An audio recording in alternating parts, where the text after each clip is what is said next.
Fala galera, beleza? Aqui é o Gustavo. Espero que todos estejam bem.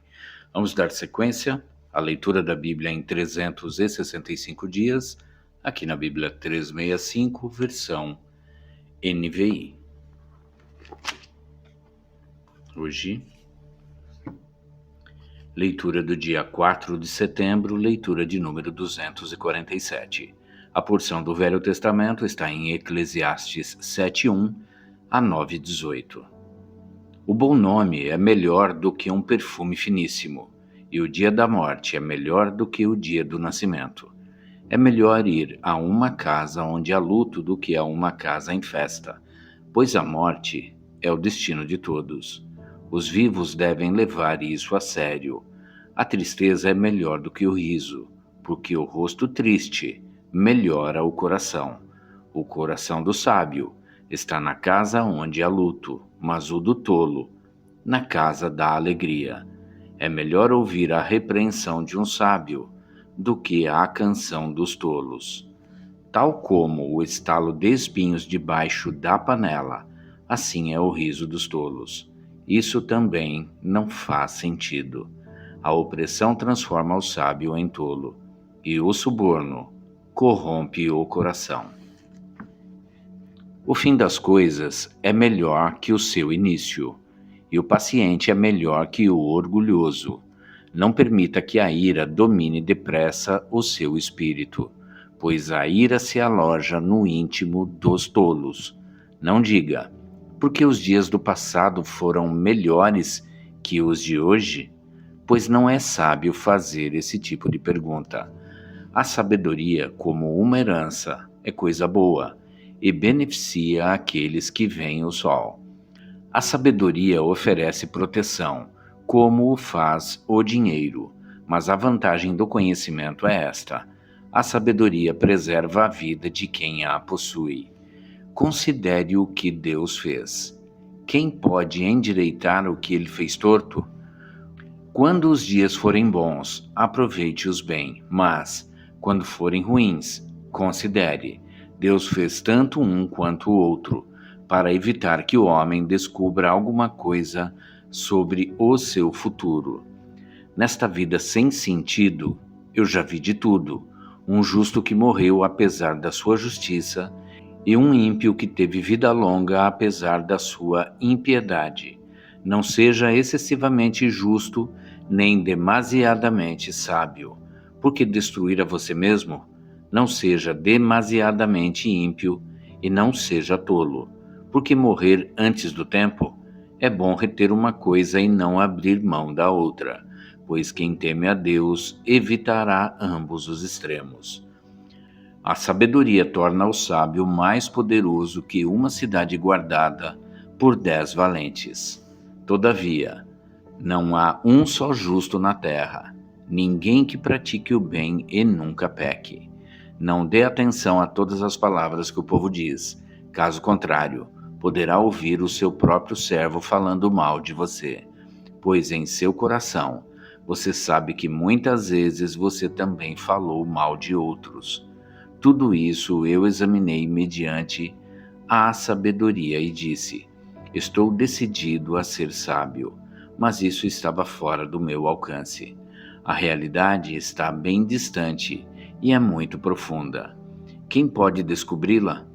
Por isso dediquei-me a aprender, a investigar, a buscar a sabedoria e a razão de ser das coisas, para compreender a insensatez da impiedade e a loucura da insensatez. Descobri que muito mais amarga que a morte é a mulher que serve de laço, cujo coração é uma armadilha e cujas mãos são correntes. O homem que agrada a Deus escapará dela, mas o pecador ela apanhará. Veja, diz o mestre, foi isto que descobri. Ao comparar uma coisa com outra para descobrir a sua razão de ser, sim, durante essa minha busca, que ainda não terminou, entre 1000 homens descobri apenas um que julgo digno, mas entre as mulheres não achei uma sequer. Assim, cheguei a esta conclusão: Deus fez os homens justos, mas eles foram em busca de muitas intrigas. Quem é como o sábio? Quem sabe interpretar as coisas? A sabedoria de um rei alcança o favor do rei e muda o seu semblante carregado. Este é o meu conselho: obedeça às ordens do rei, porque você fez um juramento diante de Deus. Não se apresse em deixar a presença do rei, nem se levante em favor de uma causa errada, visto que o rei faz o que bem entende, pois a palavra do rei é soberana, e ninguém lhe pode perguntar: o que estás fazendo? Quem obedece às suas ordens não sofrerá mal algum, pois o coração sábio saberá a hora e a maneira certa de agir. Porquanto há uma hora certa e também uma maneira certa de agir para cada situação. O sofrimento de um homem, no entanto, pesa muito sobre ele, visto que ninguém conhece o futuro. Quem lhe poderá dizer o que vai acontecer? Ninguém tem o poder de dominar o próprio espírito.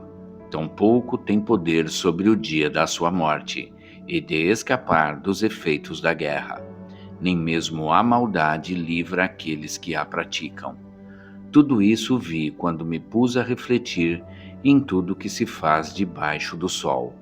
Há ocasiões em que um homem domina sobre outros para a sua própria infelicidade. Nessas ocasiões, vi ímpios serem sepultados e gente indo e vindo do lugar onde eles foram enterrados. Todavia, os que haviam praticado o bem foram esquecidos na cidade. Isso também não faz sentido. Quando os crimes não são castigados logo, o coração do homem se enche de planos para fazer o mal. O ímpio pode cometer uma centena de crimes e, apesar disso, ter vida longa. Mas sei muito bem que as coisas serão melhores para os que temem a Deus, para os que mostram respeito diante dele. Para os ímpios, no entanto, nada irá bem, porque não temem a Deus e os seus dias, como sombras, serão poucos. Há mais uma coisa sem sentido na terra: justos que recebem o que os ímpios merecem e ímpios que recebem o que os justos merecem. Isto também, penso eu, não faz sentido. Por isso recomendo que se desfrute a vida, porque debaixo do sol não há nada melhor para o homem do que comer, beber e alegrar-se. Sejam esses os seus companheiros no seu duro trabalho durante todos os dias da vida que Deus lhe der debaixo do sol. Quando voltei a mente para conhecer a sabedoria e observar as atividades do homem sobre a terra, daqueles cujos olhos não veem sono, nem de dia nem de noite, percebi tudo o que Deus tem feito. Ninguém é capaz de entender o que se faz debaixo do sol. Por mais que se esforce para descobrir o sentido das coisas, o homem não o encontrará. O sábio pode até afirmar que entende, mas na realidade não o consegue encontrar. Refleti nisso tudo e cheguei à conclusão de que os justos e os sábios e aquilo que eles fazem estão nas mãos de Deus.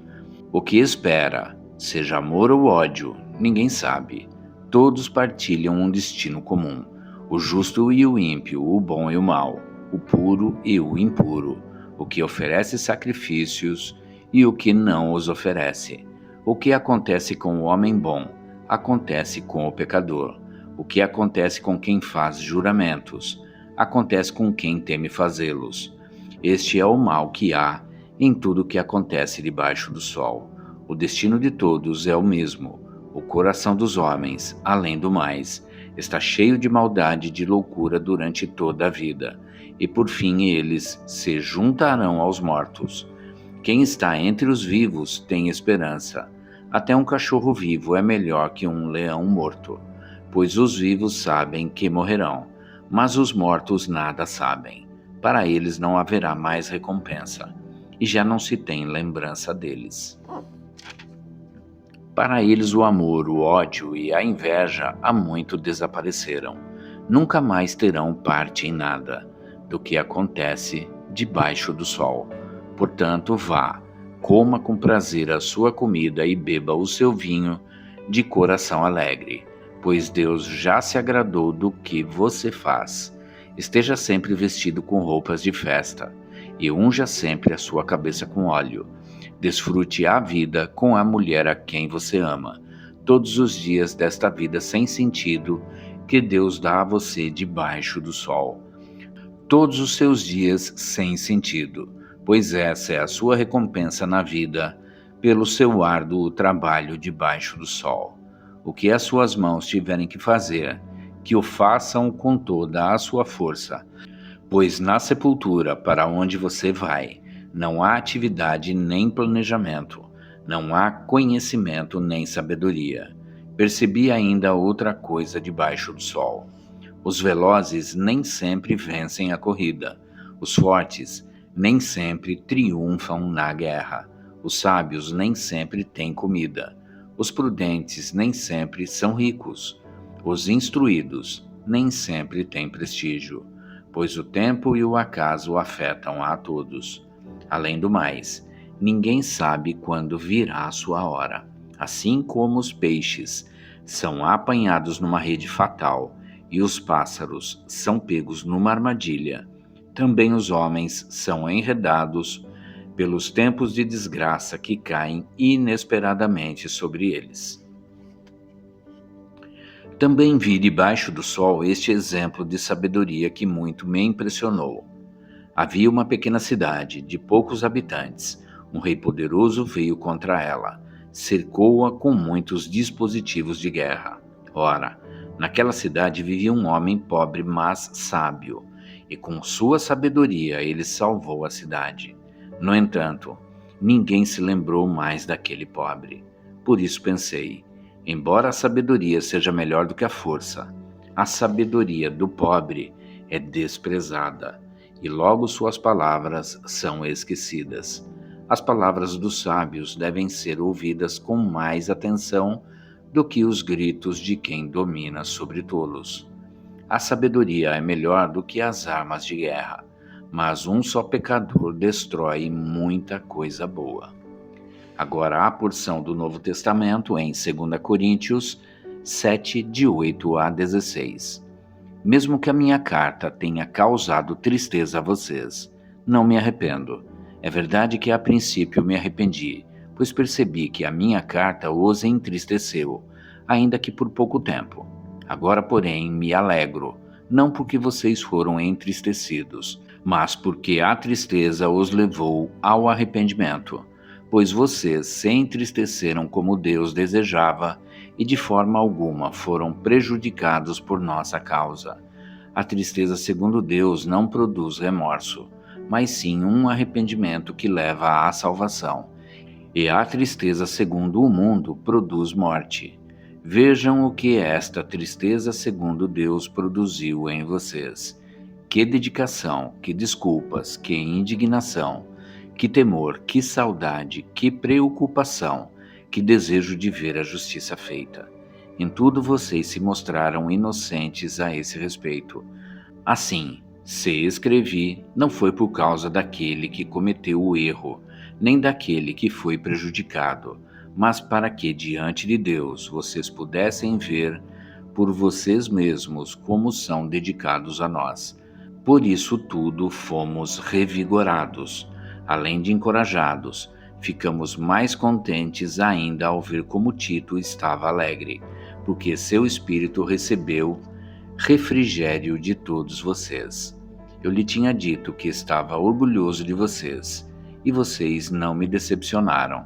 Da mesma forma que era verdade tudo o que dissemos, o orgulho que temos de vocês diante de Tito também mostrou-se verdadeiro. E a afeição dele por vocês fica maior ainda, quando lembra que todos vocês foram obedientes, recebendo-o com temor e tremor.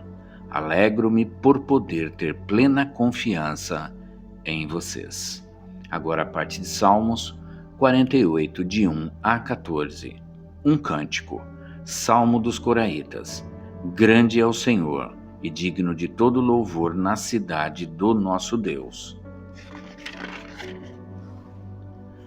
Seu santo monte, belo e majestoso, é a alegria de toda a terra. Como as alturas do Zafon, é o Monte Sião, a cidade do grande rei.